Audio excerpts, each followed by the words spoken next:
Hello everyone, I hope that you're all doing well. This is me Sayyid Shujatullah. Welcome to Iqra IAS Current Affairs channel.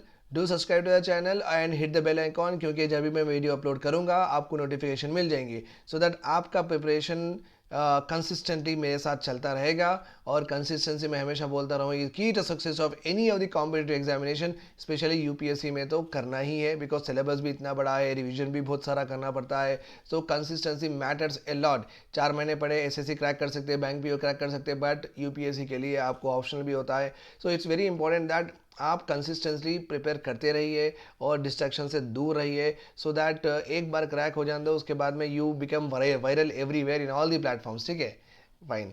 So let us go eight. आज के बहुत अच्छे important editorials है. एक तो है fire cracker के ऊपर और दूसरा है एमएसएमई के ऊपर.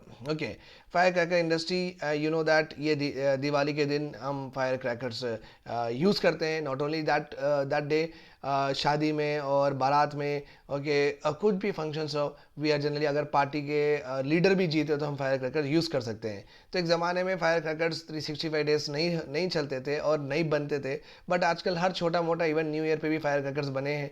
सो ऑब्वियसली तो कुछ ना कुछ हुआ होगा on that day, new year के दिन, जो फायर क्रैकर्स रिलेटेड जो भी मैन्युफैक्चर यूनिट्स हैं, सो एक ब्लास्ट हुआ था. ठीक है, उसके बारे में पढ़ना है अपने को. और एमएसएमई इंडस्ट्री के बारे में पढ़ना है. Very very important topic in the economics GS paper 3 mains के लिए. Let us go at. ठीक है, ये fire crackers any disasters will be included under GS paper 3 disaster management की टॉपिक पे आ जाते हैं. ठीक है, वाई ये न्यूज़ में क्यों था, why it is in the news. 4 people died in A fire cracker unit blast. Okay, type of disaster क्या है? मैन मेड डिजास्टर, क्योंकि natural disasters like cyclone, okay, tsunami, earthquake, ये तो था नहीं. ये तो type of disaster man made disaster था. ये अपन खुद से ही डिजास्टर कर लिए थे. ठीक है, that is called as man made disaster. Cause of blast क्या था? Ignored safety protocols. ओके, तो मैन्युफैक्चर यूनिट का जो ओनर थे वो क्या करे, सेफ्टी प्रोटोकॉल्स को इग्नोर करे. और कॉज ऑफ ब्लास्ट और एक भी है friction among the handling of chemicals, ये जो hazardous chemicals है, जो टॉक्सिक केमिकल्स है, उनको हैंडल करने में क्या हुआ, फ्रिक्शन आ गया, एयर वो स्पार्क हो गया, बड़ा ब्लास्ट हो गया. ओके, एंड सेफ्टी प्रोटोकॉल्स नहीं लिए थे, that is also there because safety protocols लेना चाहिए था. Fine. So cause of blast, okay, the manufacturer has ignored what safety protocols, and major reason was friction among the chemicals, handling of chemicals. Authorities क्या करें जब ये blast हुआ था और सेफ्टी प्रोटोकॉल्स इग्नोर करे बोल के मालूम हुआ, so authorities suspended the unit licence and filed cases under Indian penal code and Indian explosive substances act. So ये दो एक कोड में, ये एक्ट में ये मैन्युफैक्चरर को अथॉरिटीज़ बुक कर दिए हैं. Okay, right. But what happen, licence holder जिसके ऊपर केस चल रहा है, वो licence holder what he has done, he has leased out his unit to others and continued manufacturing of what fire crackers unauthorisedly. देखो, मेरे ऊपर केस लग गया, मैं क्या करा, ये आपको लीज पे दे दिया, आपको लीज पे दे के आप बनाना शुरू कर रहे हैं मेरे बिहाफ में. Okay, so this was happening. So जब केस बन रहा था मेरे ऊपर, ये अथॉरिटीज प्रॉपरली उसको स्टडी नहीं करके एक एडमिनिस्ट्रेटिव एरर करे वहां पे. Because of the administrative error मैं क्या करा, मेरा यूनिट आपको लीज पे दे दिया और आप बनाना शुरू कर दिए unauthorisedly. Okay, this was all happened. Okay, is this one of the scattered incident? ये क्या फायर क्रैकर ब्लास्ट ये वंस अपॉन ए वाइल हुआ क्या? 10 साल में एक बार, 15 साल में एक बार हुआ क्या? क्या हमें इतना सीरियस लेना चाहिए? Can we just consider it as a normal accident? हो गया बोले sir. So is it like that? No, because Tamil Nadu में हुआ था ये, तमिलनाडु के विदुरा नगर में हुआ था ये ब्लास्ट. तो यहाँ तमिलनाडु में यूजुअली न्यूमरस ब्लास्ट होते आए हैं. Okay, and successive governments have formed at times committees to study the factors that led to the blast. क्योंकि ये जो फायर क्रैकर इंडस्ट्री है तमिलनाडु में, अच्छी खासी इंडस्ट्री है, स्टेट जीडीपी में अच्छा खासा कंट्रीब्यूट करती है. सो यहाँ पे क्या हुआ, ये न्यूमरस ब्लास्ट देखे गए हैं तमिलनाडु में with regard to fire cracker units. तो the state government of Tamil Nadu has constituted many committees. So committees के रिकमेंडेशन में थोड़ा बहुत इंप्रूवमेंट हुआ है. The improvement is what, extent of child labour fire cracker industry में कम हो गए हैं, but with regard to adherence to the safety protocol the track record leaves much to be desired. बोलते हो, जब सेफ्टी प्रोटोकॉल्स का एडहियरेंस की बात आती है, वहां पे अथॉरिटीज बहुत सारा लीनियंट होते हैं, बहुत सारा लीनियंट होते हैं. Because of that what happen, fire cracker blast होते आ रहे हैं तमिलनाडु में. ठीक है.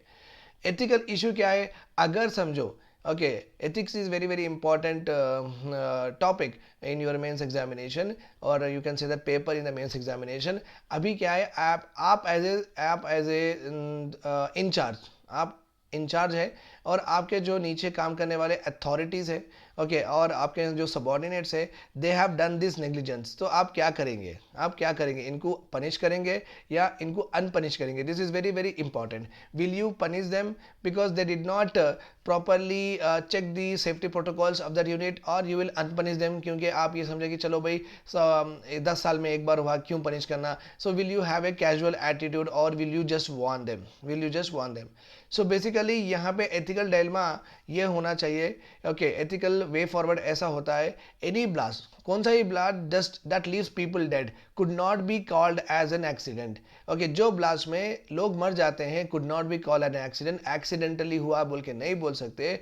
Those who are responsible for the implementation and enforcement of the protocols, okay, they have to be accountable. There can be no compromise on this account, and they should be punished, and they should be punished. This is what you have to say if a question comes in the ethics paper. Way forward क्या है? सो ये यहाँ पे blast होते आ रहे हैं. So government of Tamil Nadu in consensus with, you can say that, NGT. Okay, suggestion made by 8-member committee constituted by NGT. So NGT, a national green tribunal which was established in the year 2010. Established in the year 2010. So ये tribunal एक committee appoint करी थी, 8-member committee, okay, to give suggestions कि ये fire cracker industry of Tamil Nadu में किस तरीके से ये रोक सके एक्सीडेंट्स. ओके, सो ये कमेटी रिकमेंडेशन इस तरीके से दी है. Number 1, explosive act must be amended and stringent punishments should be given. Stringent punishment should be given those people, those manufacturers who are violating the safety protocols, employing only certified persons for operating. मैं बोला ना, the cause of the blast was a friction among the handling of chemicals. तो ये जो labours है ये उतने skilled नहीं थे, उतने नॉलेजेबल नहीं थे.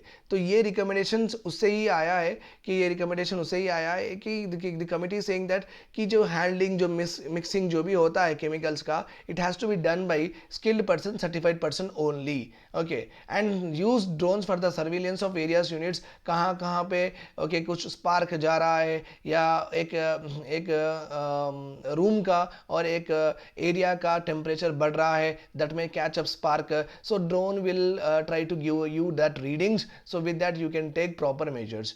Okay, and इस तरीके से there is no dearth of ideas to improve the working of firecracker industries. ऐसा तो नहीं है कि हम हज़ारों ऐसे recommendations दे सकते हैं, but important is, very very important is, central and state government should try to implement and enforce what safety protocol. ये जो भी safety protocols है, ये properly अगर implement किया जाता है, वो 4 लोगों की मौत भी नहीं होती थी और आगे भी नहीं होगा. So these things should be kept in mind, and state governments can take steps, okay, towards this particular, okay, issue of firecrackers, man-made disaster. ठीक है. So this is all about it. Now MSME engines of growth. MSME engines of growth, very very important for new India. So business line का article है. Let us see some important thing. पहली बात अपन ये classification देख लेंगे, बहुत important है. New classification आया है. Okay, MSME, micro small medium enterprises. Okay, micro, small and medium enterprises, they are generally classified on the basis of their scale of investment. कितना इन्वेस्टमेंट कर रहे हैं आप एक इंडस्ट्री और एक फैक्ट्री लगाने के लिए, वो इन्वेस्टमेंट बेसिस पे आपकी इंडस्ट्री, आपकी यूनिट क्लासिफाई की जाएगी, या तो माइक्रो में, या तो स्मॉल में, या तो मीडियम में. ओके, माइक्रो कब बोलेंगे हम? जब आपका investment in plant and machinery is not more than 1 crore, not more than 1 crore. इसका मतलब है अगर मैं एक व्हाट आई से इज पिकल मैन्युफैक्चरिंग इंडस्ट्री लगाना चाहा, पिकल मैन्युफैक्चरिंग कंपनी लगाना अगर मैं चाह रहा हूँ, तो पिकल कट करने के लिए एक मशीन चाहिए मुझे, पिकल का और दूसरे इंग्रेडिएंट मिक्स करने के लिए एक मशीन चाहिए, पैकेजिंग करने के लिए एक मशीन चाहिए। सपोज ये पूरों का मेरे पास इन पूरों का कॉस्ट हुआ 70 लाख रुपीस, तो मेरी यूनिट कहलाई जाएगी माइक्रो वाली। अगर ये 1 करोड़ से बढ़ जाएगा तो मेरी यूनिट कहलाएगी स्मॉल वाली। Okay, small, remember this point. So based on the investment, based on the investment आगे, तो ये तो हो गया प्रोडक्ट का, ये तो हो गया प्रोडक्ट का। अभी देखेंगे सर्विस सेक्टर में, सर्विस सेक्टर में। ओके फाइन, अगर मैं एक Shujat Shujat transportation services private limited एक कंपनी में शुरू करा, इसमें 3 बसेस में खरीदा from from Hyderabad to Delhi, from Hyderabad to Delhi. मेरी एक इन दी एक्स रोड, मेरे घर के पास एक्स रोड है, वहाँ पे मैं एक शॉप पे बैठ गया, शॉप पे बैठ के 3 बसेस है मेरे, and I am taking bookings from what, Hyderabad to Delhi. तो ये 3 बसेस खरीदने के लिए मुझे आए हैं 70 लाख रुपए हुए हैं। सो मैं क्या दे रहा हूँ यहाँ पे, सर्विस दे रहा हूँ, राइट और wrong, I am giving what, service. ठीक है, ये सर्विस 70 लाख रुपीस हुए हैं to establish all of this setup. Okay, जो ऑनलाइन बुकिंग करना, रेड बट के ऐसा, अभी बस के ऐसा, सो ऑनलाइन बुकिंग करना 70 लाख अगर होता है तो मेरी माइक्रो होंगी। ओके, 70 लाख 101 करोड़ एबव हुआ तो मेरी कंपनी और मेरी यूनिट को गवर्नमेंट कहेगी it's a small unit, government will designate it as a small unit. ठीक है, so investment in plant and machinery और equipment not more than 1 crore और annual turnover not more than 5 crore. Okay, small industry का है not more than 10 crore, annual turnover 50 crore. Medium industry का है not more than 50 crore and annual turnover 250 crore. आप ये बात याद रखिए, पहले क्या था, okay, plant and industry, plant and machinery manufacturing के लिए अलग क्राइटेरिया था, सर्विस सेक्टर के लिए अलग क्राइटेरिया था। ओके, मैन्युफैक्चरिंग करना है तो अलग क्राइटेरिया था, इन्वेस्टमेंट क्राइटेरिया अलग था, सर्विस सेक्टर में इन्वेस्टमेंट क्राइटेरिया अलग था, और ये खाली इन्वेस्टमेंट के बेसिस पे था, दोनों का भी क्राइटेरिया इन्वेस्टमेंट बेसिस पे था। अभी क्या हुआ, plant and machinery, okay, there is no such classification की मैन्युफैक्चरिंग में इतना इन्वेस्टमेंट करे तो माइक्रो बोलते हैं, सर्विस में इतना करे तो माइक्रो बोलते हैं, इट्स नॉट लाइक। ओके, अभी क्लासिफिकेशन दोनों के लिए एक ही है।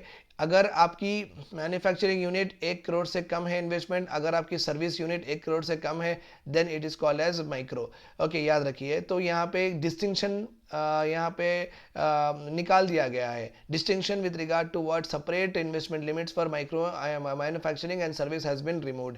ओके, और पहले के जो क्लासिफिकेशन में इन्वेस्टमेंट क्राइटेरिया ही था, अभी के क्लासिफिकेशन में इन्वेस्टमेंट भी क्राइटेरिया एक है और टर्नओवर भी क्राइटेरिया एक है, 2 क्राइटेरिया है। पहले क्लासिफिकेशन में टर्नओवर क्राइटेरिया नहीं था।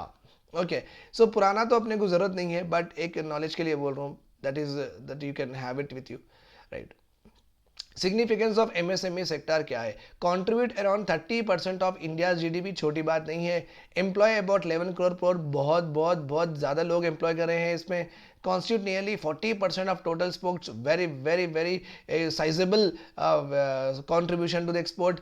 एंड सबसे इंपॉर्टेंट बात यहाँ पे क्या है, एमएसएमई के जो भी इंडस्ट्रीज है, जो भी यूनिट्स है, majorly they are dominated in rural areas, rural areas में है। तो आप समझो कि रूरल एरियाज में एग्रीकल्चर है, एग्रीकल्चर में है डिस्गाइज अनएम्प्लॉयमेंट, डिस्गाइज अनएम्प्लॉयमेंट। अगर ये एमएसएमई रूरल एरिया में बढ़ेंगे और यहाँ पे एक्सपैंड होंगे, तो ये डिस्गाइज अनएम्प्लॉयमेंट, जो ज़्यादा लोग यहाँ पे काम कर रहे हैं जितने रिक्वायर्ड, डिस्गाइज अनएम्प्लॉयमेंट का मतलब है जितने चाहिए उससे ज़्यादा लोग काम कर रहे हैं, इसलिए जो एक्स्ट्रा जो काम कर रहे हैं उनकी प्रोडक्टिविटी जीरो है और उनका कुछ योगदान नहीं है, उनका कुछ कंट्रीब्यूशन नहीं है, क्योंकि वो एक्सीड लिमिट में एम्प्लॉय हो गए हैं, जितने चाहिए उससे ज़्यादा है। दैट्स वाई वो ज़्यादा लोग जो है उनकी प्रोडक्टिविटी कुछ रहेंगी भी नहीं, क्योंकि राइट। सो ये लोगों को यहाँ से निकाल के यहाँ पे आप दे सकते हैं। ओके, यहाँ पे वो काम कर सकते हैं, राइट, फाइन। फैमिली मेंबर्स यहाँ पे 5 काम कर रहे हैं, 2 भाई इधर चले गए तो उनकी इनकम में सप्लीमेंट हो जाएगा, उनका स्टैंडर्ड ऑफ लिविंग भी बढ़ेगा और ओवरऑल इकोनॉमी भी बढ़ेगी, इकोनॉमिक डेवलपमेंट भी होगा, राइट। सो रूरल डोमिनेंस है, so very important to drive the rural economy also. Okay, MSME sector is a major contribute major share in rural economy. अगर rural area में एग्रीकल्चर से जितना पैसा आता, एमएसएमई से में जितना पैसा आता, सर्विस सेक्टर से जितना पैसा आता, एमएसएमई से भी बहुत अच्छा अच्छा खासा पैसा आता रूरल इकोनॉमी में। रूरल एरिया में जितने भी प्रोडक्शन एक्टिविटीज़ होते हैं, जितने भी production activities with regard to manufacturing, with regard to service sector, जो भी रूरल जीडीपी जहाँ जहाँ से भी जनरेट होती हैं, whether it is from agriculture, whether it is from barber, whether it is from theatre, whether it is from MSME, rural GDP जहाँ जहाँ से जनरेट होती है, sources of generation of rural GDP, उसमें एमएसएमई भी major share contribute करता है। ठीक है, so this is very important sector. You can see that it is having very large impact in the rural areas. Okay, नवंबर 2021 में एक government of India scheme लेके आई है with regard to services sector, with regard to services sector, special credit linked capital subsidy scheme. Special means एक नए feature वाली, credit means आपको loan देंगे, जब लोन देंगे तो आपको सब्सिडी देंगे, और लोन किसका देंगे? कैपिटल एसेट का देंगे। लोन किसका देंगे? कैपिटल एसेट का देंगे। सो आपको क्रेडिट भी देंगे, ओके, और क्रेडिट के ऊपर अगर आप कंटिन्यूसली पेमेंट करें तो सब्सिडी भी देंगे, और किस पे देंगे? Capital. Okay, so service sector में आप ऐसे क्या चीज़ खरीद सकते? देखो, ये जीरोक्स मशीन है, ये सर्विस देती, जीरोक्स मशीन सर्विस। एंड जो भी हम गैजेट्स यूज़ करते हैं ना, तो ये पूरे क्या है? सर्विस सेक्टर है। Electronic items all of this are what? Service sector भी होते हैं। आईटी में जो भी होते हैं वो पूरे सर्विस सेक्टर होते हैं। ट्रांसपोर्टेशन इंडस्ट्री सर्विस सेक्टर में ही आती है, right? Financial services service sector में आती है। So government of India is promoting what? Is promoting micro, small and medium enterprises in services sector, not in ये chocolate manufacturing करना, duster manufacturing करना, two wheeler, four wheeler, ये सब नहीं। Government of India is promoting what? A micro, small and medium enterprises in services sector. Okay, आप buses खरीदो, okay, transport service दो, like that. Okay, understood my point here. और आप एक बड़ा सा जिम डालो या बड़ा सा स्पा डालो, सो आप सर्विस दो। सो आपको जो भी चाहिए, उसके जो भी कैपिटल मशीनरी चाहिए, गवर्नमेंट ऑफ इंडिया आपको क्रेडिट पे देंगी और सब्सिडी भी देंगी। Okay, the scheme has provision of 25% capital subsidy for the procurement of service equipment. Okay, 25% capital subsidy. अगर मेरी जीरोक्स मशीन 1 लाख रुपए की है, अब मुझे कितना मिलेगा? 25,000 गवर्नमेंट दे देगी, 75,000 मेरी, मैं कंट्रीब्यूट करना पड़ता। Okay, so the scheme has 25% capital subsidy. In July 2020, by redefining the MSME, अभी हम नया MSME पढ़े, the finance minister Nirmala madam is fearing that okay MSME may lose their benefits under various scheme if they expand it. देखो यहाँ पे क्या हो गया, very important point, please listen to me. Okay, ये रिवीजन होने की वजह से, ये जो रिवीजन होने की वजह से पहले माइक्रो यूनिट्स के लिए गवर्नमेंट ऑफ इंडिया बहुत सारे स्कीम्स लाती थी। माइक्रो यूनिट्स के लिए बहुत सारे स्कीम्स लाती थी, बिकॉज ये छोटे हैं और इनको सर्वाइव करने के लिए गवर्नमेंट कुछ ना कुछ पैसे देते रहना, ओके, सो दैट ये लोग सस्टेन करें, इनकी टेक्नोलॉजी अपग्रेड करें, ओके, एंड ऑल्सो ये लोग बहुत सारे लोगों को एम्प्लॉय भी करते थे। सो सबका जीना भी था, लाइवलीहुड भी था। ये ब्रॉडर पिक्चर देख के government of India always use to get what? More better schemes for micro enterprises. Okay, micro enterprises. अभी गवर्नमेंट अभी ये जो माइक्रो यूनिट्स है, अब 1 करोड़, अबाव 1 करोड़, सपोज एक मेरी कंपनी है जो 70 लाख रुपए इन्वेस्टमेंट हुआ, सो ये क्लासीफाई हुई माइक्रो में। मेरी कंपनी है जो मेरी इंडस्ट्री और मेरी फैक्ट्री है जो 70 लाख रुपए का इन्वेस्टमेंट करा मैं उसमें, और माइक्रो कहलाई गई है। Okay, but because of over a period of time क्या हो गया, मेरी जो यूनिट है, ओके, 2019 तक क्या हो गया, ये 70 लाख का टर्नओवर, ये 70 लाख और इन्वेस्टमेंट मैं थोड़ा बहुत ज़्यादा करके, ओके, ये 1 करोड़ 20 लाख तक हो गया, 1 करोड़ 20 लाख तक हो गया। अभी क्या हो गया इससे, 2019 में मेरा 17 लाख से मेरा इन्वेस्टमेंट चलेगा 1 करोड़ 20 लाख। 2020 में रिवाइज आ गए, तो मेरी कंपनी माइक्रो से जाके स्मॉल में चली गई, और मुझे पहले जो माइक्रो के बेनिफिट्स मिलते थे अब वो नहीं मिलेंगे। Are you getting my point? अगर मेरी इन्वेस्टमेंट लिमिट बढ़ जाएगी over a period of time, automatically I will move from micro to small to medium. If I move this way, what will happen, मेरे जो भी बेनिफिट्स पहले मुझे मिलते थे वो बेनिफिट्स अभी मुझे नहीं मिलेंगे। जनरली माइक्रो यूनिट्स पे बहुत सारे बेनिफिट्स होते हैं, इसमें थोड़े कम, इसमें थोड़े कम।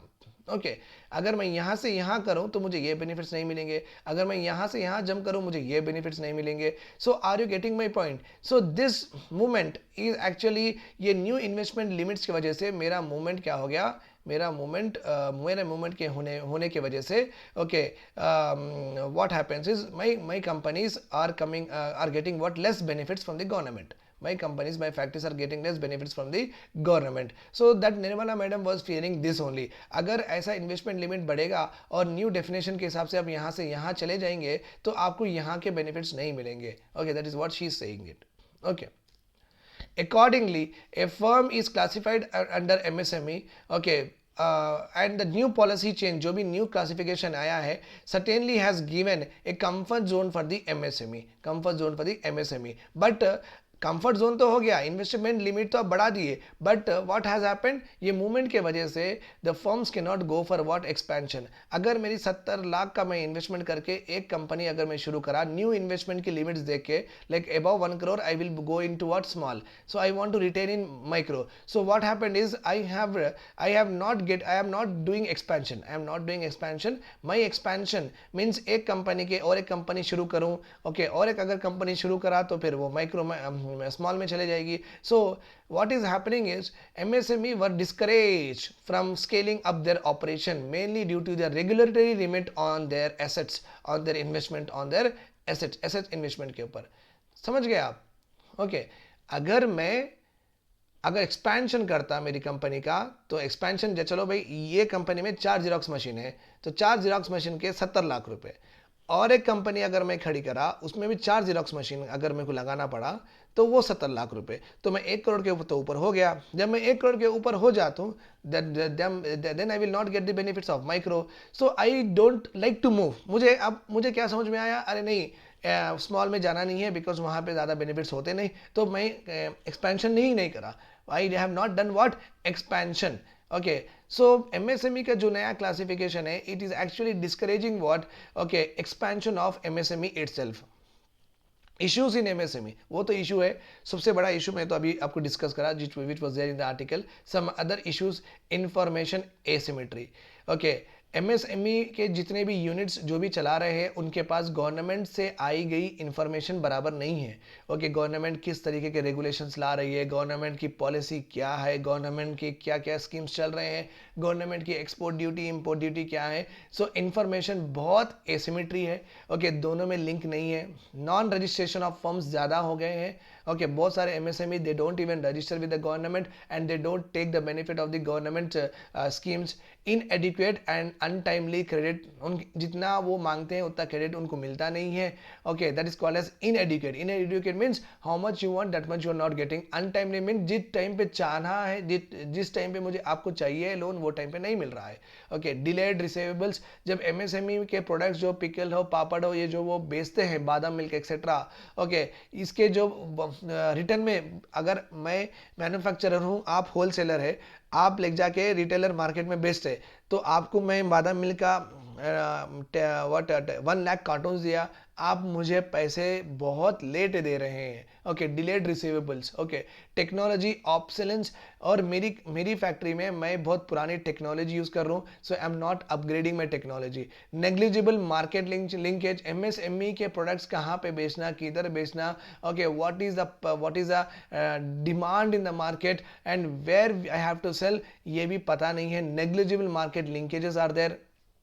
Okay, absent of exit policy. और अगर मेरी MSME नहीं चल रही है तो मैं एग्जिट भी नहीं हो सकता हूँ, मैं वो बंद भी नहीं कर सकता हूँ. वो बंद करने के लिए मुझे बहुत सारा प्रोसीजर प्रोफार्मा फॉलो करना पड़ता of the government. So absence of exit policy, नहीं मुझे नहीं करना है, मैं निकल जाऊँगा, ऐसा नहीं है. Fine. These are some issues, and some other issues are high prevalence of informal loans. Okay, Center for Monitoring Indian Economy. Okay, and National Institute of Rural Development of Panchayat Raj. National Institute of Rural Development and Panchayat Raj, they told that MSME heavily rely on unsecured loans. तो ये money lenders के पास, landlords के पास, financiers के पास जाके loans लेते हैं, and they give loans on high interest rates.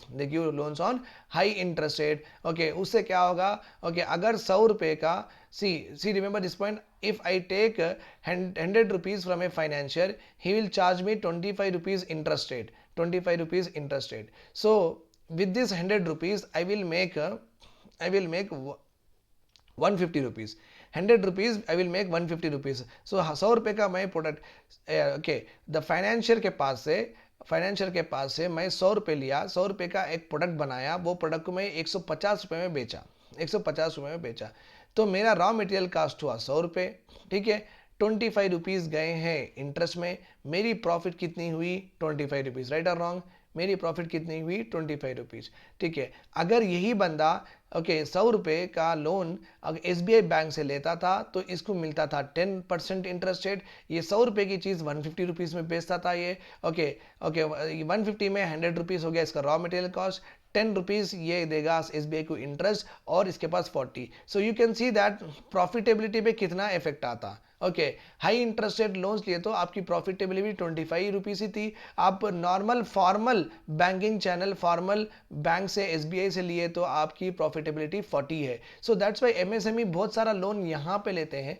Okay unsecured loan financier से लेते हैं दैट्स वाई उनके प्रॉफिट्स डेंट हो रहे हैं क्या हो रहे हैं कम हो रहे हैं ओके प्रॉफिट जा रहे हैं डेंट बोलते हैं ना अंदर जा रहे हैं जैसे कि गाड़ी को डेंट लगता तो अंदर चल जाते हैं ना तो MSME के प्रॉफिट्स पे भी डेंट लग रहा है और उनकी इकोनॉमिक वायबिलिटी मतलब है उनकी यूनिट चलाने के लिए उनको बहुत प्रॉब्लम हो रहा है बिकॉज उनके जो भी लोन्स हैं ओके वो पूरे लोन्स अनसिक्योर्ड होते हैं ओके वाई ये रीज़न क्यों है क्यों ये लोग फॉर्मल बैंक से नहीं ले रहे हैं SBI से आंध्रा बैंक से क्यों नहीं ले रहे हैं because they don't have collateral उनके जो भी एसेट्स है MSME के जो भी एसेट्स है जो भी इक्विपमेंट्स है जो भी मशीनरी वो यूज़ करते हैं उसके ऊपर कोई कोलेटरल ले नहीं रहा है okay may be the technology बहुत पुरानी है तो बैंक वाले आके देखे भाई ये 4 बड़े बड़े मशीन है ये तो बहुत पुराने वो 1990 के मशीन से तो हम तो इसको तो कोलेटरल रख नहीं सकते क्योंकि अगर आप एक 10 लाख का लोन पूछ रहे ये 4 एसेट्स रख ले कि अगर हम बेचे तो इसके 2 लाख भी नहीं आएंगे like that you can understand that collateral MSME के पास है नहीं दैट्स वाई फॉर्मल बैंकिंग से उनको लोन की असिस्टेंस नहीं मिल रही है ओके वे फॉरवर्ड क्या है अभी आगे क्या कर सकते हैं ईज ऑफ डूइंग बिजनेस करना बहुत ज़रूरी है बिकॉज MSME सेक्टर का सिग्निफिकेंस हम देख चुके हैं 40% of export 11 crore of people are employed so MSME should have better access to efficient production okay जो भी फैक्टर्स ऑफ प्रोडक्शन होते हैं उसमें MSME यूनिट्स को बहुत ईजिली एक्सेसिबल होना चाहिए इंडस्ट्री फ्रेंडली लेबर रिफॉर्म्स भी बहुत फ्रेंडली होना चाहिए ओके MSME में लॉकआउट स्ट्राइक्स ये सब कम से कम होना चाहिए सो दैट उनकी प्रोडक्शन कंटिन्यूसली चलती रहे प्रॉपर लैंड एक्विजिशन पॉलिसी अगर एक यूनिट मुझे इस्टेब्लिश करना है MSME में सो मुझे जल्द से जल्द उसका अप्रूवल मिलना चाहिए free access to capital from the banking sector so banking sector में ऐसी स्कीम लेके आओ जो कि इनके पास जो भी कोलेटरल है वो कोलेटरल लेके वो लोन दे सके वाइब्रेंट एंटरप्रेन्योरशिप कल्चर MSME में और नए लोगों को नए स्टार्टअप्स को लेके आइए मॉडर्न टेक्नोलॉजी प्रमोट करिए okay because it is also important to ensure sustainable development enabling infrastructure market linkages roads connectivities बढ़ाइए ओके सिंप्लीफाइड टैक्स पॉलिसी MSME का टैक्स स्ट्रक्चर सिंप्लीफाई कर दीजिए that is more than enough okay ये हो गया export of services देखिए the world is moving towards a clean green and lean corporate regime and which depends on triple bottom line ये तो लीन तो ऐसी एक स्लोगन में आ गया it has nothing to do with it clean and green you can understand that environmental friendly so now whenever you are doing export of services make sure that planet people and profit ये 3 भी ensure करना है 3 P's planet को बचाना है people को develop करना है और प्रॉफिट्स भी कमाना है okay MSME can bank on the advantages in service sector याद रखिए कि इंडिया में सर्विस सेक्टर 63% GDP में कंट्रीब्यूट करता सो हमारा सर्विस सेक्टर बहुत वाइब्रेंट बहुत रोबस्ट बहुत अच्छी तरीके से वेल नेटेड है बहुत अच्छी तरीके से मस्त है तो आप जो भी मैन्युफैक्चरिंग में है वो लोग सर्विस सेक्टर में कूद सकते हैं सर्विस सेक्टर में भी मूव हो सकते हैं बिकॉज हम सर्विस सेक्टर में बहुत अच्छा करते हैं so that they can get some extra benefits and profits if they move from manufacturing to service service sector. So ये आर्टिकल में यही बोला गया है कि अपने पास जो भी सर्विस सेक्टर इतना अच्छा कर रहा है इसको लिवरेज करना है और इसमें न्यू स्टार्टअप्स को लाना है। ओके, एमएसएमई में reoriented in this direction to export of services, that is what I have just told you. However it is not that कि एमएसएमई से सिर्फ सर्विस सेक्टर ही प्रमोट करेंगे। Okay, we government should make sure that agriculture, manufacturing, service sector should grow balanced in our country. Okay, leveraging PLI scheme, production linked subsidy scheme. Recently the government has announced introduced productivity linked incentive scheme to boost 13 industry sector, 13 sectors के लिए ये production linked incentive scheme लाए हैं। Nothing but sorry, 100 units if I produce, government will give me 10 rupees. Okay, if I produce 110 units, government will give me more 10 rupees. If I produce 120 units, government will give me more 10 rupees, like that. This is called as production link. The more you go production, the more you do production, that much the government will incentivize you. That much the government will incentivize you. Okay, so basically government here with the help of production link subsidy scheme, government यहाँ पे domestic production को boost करना सोच रही है, क्योंकि आप जितना प्रोड्यूस करो हम आपको इंसेंटिवाइज करेंगे। So remember this point here, domestic units का मतलब है यहाँ पे इंडियन ओन्ड भी है और फॉरेन ओन्ड भी है, तो दोनों के लिए बेनिफिट है ये this benefit is for both of them, because हम बात कर रहे हैं डोमेस्टिक यूनिट्स, हम ये बात नहीं कर रहे हैं कि Indian units. So we are with the help of this production linked subsidy schemes, incentive schemes, we are giving what equal platform to Indian units and also the foreign units also. Okay fine, so 13 industries में ये production linked incentive schemes has been launch. Okay, with the help of this scheme what will happen, manufacturing का power बढ़ेगा अपने पास। लोग obviously as a businessman you are greedy only, सो आप तो देखेंगे भाई मैं 100 यूनिट कर रहा हूँ तो गवर्नमेंट 120 यूनिट्स प्रोड्यूस करो, बोल रही मुझे पैसे आते, तो everyone is very rational and greedy. So what will do is we will increase our manufacturing power, हम मैन्युफैक्चरिंग का और कैपिटल लेंगे और नए मशीन्स लगाएंगे और अपना प्रोडक्शन ज़्यादा करेंगे। ओके, और अपनी एक्सपोर्ट पोटेंशियल भी बढ़ेगी। एमएसएमई ऑलरेडी 40% कंट्रीब्यूट कर रहे, अपन और बढ़ेंगे एक्सपोर्ट उनका, ठीक है। As part of this government announce 3 schemes for automotive industry. Okay, automatic automotive sector means automobile sector में 3 important schemes has been launch by government. One is catering to electric vehicles, okay, जो कि यहाँ है ना green clean है ना, electric vehicles will be incentivized to reduce carbon footprint, import of fuel, enhance competitiveness and growth. Obviously जब electric vehicles 100 you can say that अगर 100 two wheeler, अगर 100 पल्सर गाड़ी चल रहे हैं, 100 पल्सर गाड़ी को 100 लीटर पेट्रोल चाहिए। ओके, बट यहाँ पे after that 20 new Pulsar bikes are electric now, so you don't require more import of 20 more import of liters of petrol, right or wrong? Yes, so आपका import bill भी कम होगा, automotive sector में import bill भी कम होगा, import of fuel will be less. Okay, and carbon footprint, obviously the petrol diesel will emit CO2 which is harmful for the environment, ये भी कम करेंगे etc. so जो company बहुत सारे इलेक्ट्रिक व्हीकल्स, ओके, जो company अगर आपको इसके में बेनिफिट लेना है तो आप क्या करो, एक इलेक्ट्रिक व्हीकल मैन्युफैक्चरिंग कंपनी आप शुरू करो, और आप जितना ज़्यादा प्रोड्यूस करेंगे गवर्नमेंट आपको उतना ज़्यादा इंसेंटिवाइज करेंगे।